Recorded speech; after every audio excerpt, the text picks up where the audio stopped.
It's interesting. We're getting a lot of tweets on this question that we've been asking. Go ahead and take that one if you would, Robert. I just caught it right now, just getting ready to go on the air. Alicia's following up on the question that we asked a little while ago. A gun zone. Yes.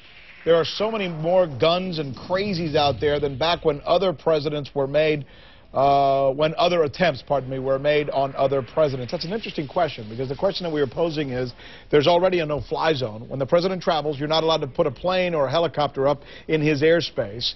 Should the Secret Service start thinking about doing a no-gun zone when the president travels as well? Especially when we go, show those pictures, if you would. Look at these pictures from Phoenix yesterday. That's that one guy carrying this AR-15, right? But we understand from our sources that there may have been as many as 11, maybe 12 other people out there who were carrying. The guy who's interviewing him, right there, that reporter who's talking to him, he's carrying a gun. Apparently, this was all. This radio host, I should say, is carrying a gun. Thanks, Angie. And in fact, this was all spoof, so to speak. It was planned. He just told us on the air. It was their way of getting their message out about guns, which is all fine and good. It's their right to do so.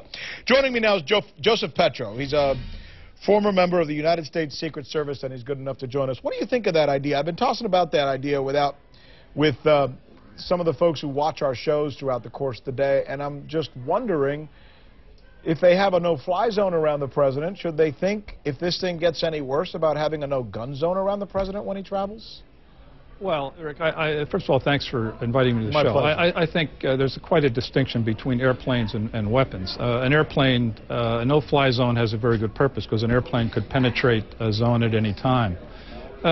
These people, these foolish stunts that are taking place around the country at presidential events really don't present any direct threat to the president. You know, they're very far away from wherever the president is, and the Secret Service knows how to set up the perimeters to prevent anything from happening to him. In all your years, but in reality, what they're doing is creating a very dangerous environment, and yeah, I think it's irresponsible, and I think it should be unacceptable to Americans to allow these kinds of activities to take place. Well, this guy told me that the Phoenix police were in on it, and that he cleared everything with them, and that they knew what he was doing, and that it was really more of a protest show that was planned by them. What do you make of that? Well, you used the word, it was a show, and I think, I don't know what the Phoenix Police Department did or didn't do, but you know, the dangerous environment that's created is really a problem for law enforcement generally. And what would concern me if I were in the Secret Service today is that these kinds of activities taking place around presidential events really is a distraction, and it's tough enough to protect the president.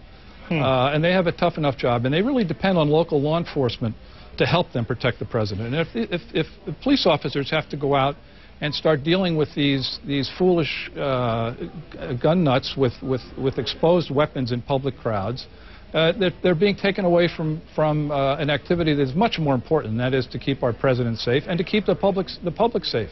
Have you, let me ask you a question. In all your years as a member of the Secret Service, have you ever seen a situation where, according to our reports, anywhere between 10 to 12 people yesterday were walking around this venue where the president was inside, and they were packing? Have you ever seen a situation like that before? No, I've never seen or heard of anything quite like that, and I think I think all of us should be concerned about this. I mean, you know, what's the next step? You know, they're going to ride around in pickup trucks with automatic weapons. It'll be like Somalia. You know, we're a democratic country.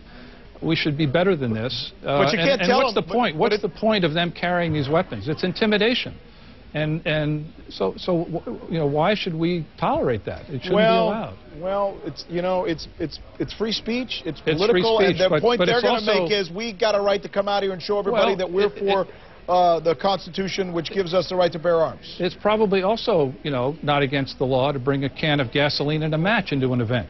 But is that a good idea? No. You know, having exposed weapons in public events, and it's not just presidential events. I would say this at any public event, is not particularly where people are disagreeing. It's really a formula for disaster. Politically, how much hay, Patricia Murphy, let me bring you into this conversation.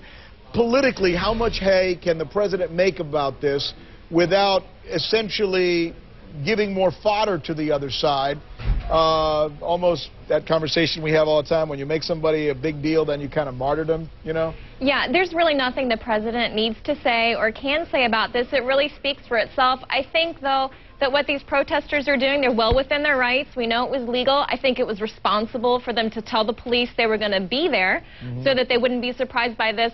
But it hurts the argument for the other protesters there who have their own legitimate concerns about health care. It was a health care protest.